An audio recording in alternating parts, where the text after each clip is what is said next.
we will start is by noting that we have been scaling language models very quickly over the past few years, and in particular we have been feeding them more data each time. So the data set sizes are increasing by about 2.4 times per year.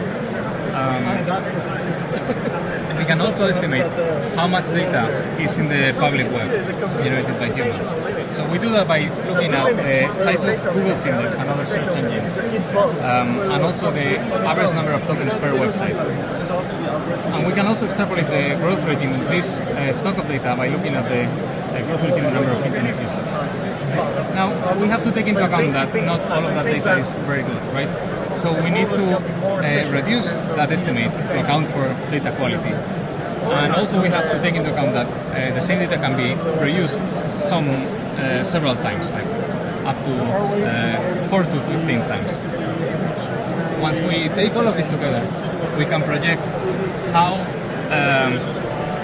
the usage of data will evolve over time. So this line here is our confidence interval for how much data we are using, and this line is our estimate of how much data is out there, public data in the web. This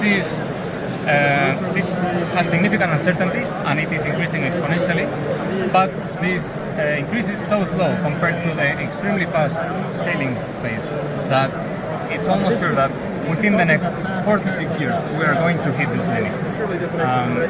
The only possibility for this not being a bottleneck for a progress is if we find some more efficient methods for training models, or some sources of data that do not rely on humans having to produce all of it. Self-generated data in some way or another, or maybe having semi-autonomous AI systems interacting with the real world and running experiments or that kind of thing.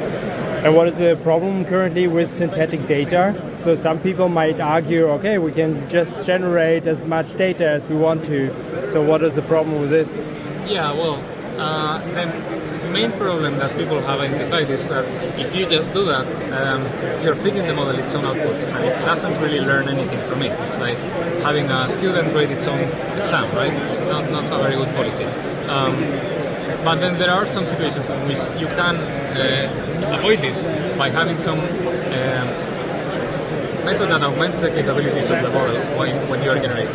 Yes. So for example, AlphaZero did this by having this Monte Carlo research on top of the base model that allowed it to play slightly better than it would by itself. And then it learned from that.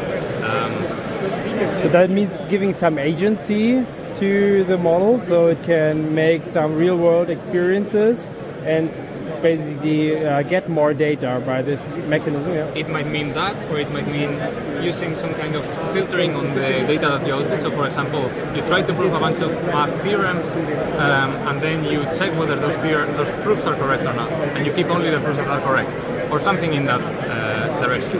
There are many possible ways of doing it, and it's hard to tell which of these will work and which will not, but I'm actually quite optimistic that something like this will work.